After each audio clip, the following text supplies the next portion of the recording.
Like a Hellcat. हाय दोस्तों, CS collar में आप सभी का फिर से स्वागत करता हूं। आज का हमारा टॉपिक है इंटरनल ऑडिट। इंटरनल ऑडिट इस चैप्टर को समझने के लिए हम इस चैप्टर को एक स्टोरी के जरिए समझेंगे। दोस्तों, आपने जीवनसाथी.com की एड तो देखी होगी। उस एड में एक फादर अपनी लड़की के लिए लड़का देखते रहता है। हमारी स्टोरी भी उसी एड पे बेस्ड है। तो सब चले देखते हैं। सबसे पहले लड़की को कैसा लड़का चाहिए दोस्तों। तो लड़की को लड़का कैसा चाहिए, मतलब स्ट्रेट फॉरवर्ड चाहिए, होना चाहिए, सिंसियर चाहिए, वो फेयर होना चाहिए, उसका इम्पार्शियल एटीट्यूड हो, इंडिपेंडेंट हो, पक्षपात करने वाला ना हो। तो ये सवाल का आंसर था दोस्तों, integrity, objectivity and independence of internal auditor. लेकिन दोस्तों, इसी से लड़की का मन नहीं भरता। उसने और एक कंडीशन रख दी दोस्तों। उसने कहा कि मेरा जो लड़का चाहिए, मुझे जो पति चाहिए, हस्बैंड चाहिए, वो लिस्टेड कंपनी में काम करने वाला होना चाहिए। अगर लिस्टेड कंपनी में नहीं है तो अनलिस्टेड पब्लिक कंपनी है, तो उसकी डिपॉजिट 25 करोड़ से ज़्यादा होनी चाहिए, paid up share capital 50 crore से ज़्यादा होनी चाहिए, और बोरोइंग भी 100 करोड़ से ज़्यादा होनी चाहिए, और टर्न और 200 करोड़ या 200 करोड़ से ज़्यादा होनी चाहिए। दोस्तों, इन चारों क्राइटेरिया में जो अमाउंट थी उससे वो या उससे ज़्यादा होनी चाहिए, लेकिन बोरिंग में खाली 100 करोड़ से ज़्यादा होना चाहिए। और यहाँ ऐसी प्राइवेट कंपनी जिसमें बोरिंग 100 करोड़ से ज़्यादा होनी चाहिए, या टर्न और 200 करोड़ या 200 करोड़ से ज़्यादा होना चाहिए। तो ये तो हमने सुन ली लड़की की बात। चलो उसके पापा को पूछते हैं कि उसे कैसा लड़का चाहिए।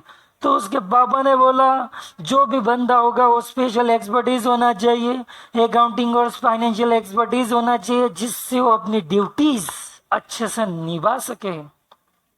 फिर उसके पास कॉमर्स का नॉलेज होना चाहिए, एडवोकेट जैसे लॉ का नॉलेज होना चाहिए, इनकम टैक्स ऑफिसर जैसे टैक्सेशन का नॉलेज होना चाहिए, कॉस्ट अकाउंटेंट जैसे कॉस्ट अकाउंटिंग का नॉलेज होना चाहिए, इकोनॉमिक्स जैसा नॉलेज होना चाहिए, आईटी सिस्टम जैसे एडीपी के सिस्टम का नॉलेज होना चाहिए, और इंटरनल ऑडिटर के पास एबिलिटी होनी चाहिए टू डील विद पीपल, मतलब उसको लोगों से कैसे बात करनी, कैसे पेश आना है, उसका कॉमन सेंस होना चाहिए उसके पास, और एक कॉन्फिडेंशियलिटी उसको मेंटेन करनी होगी, उसको घर की बात घर पे रखनी होगी दोस्तों।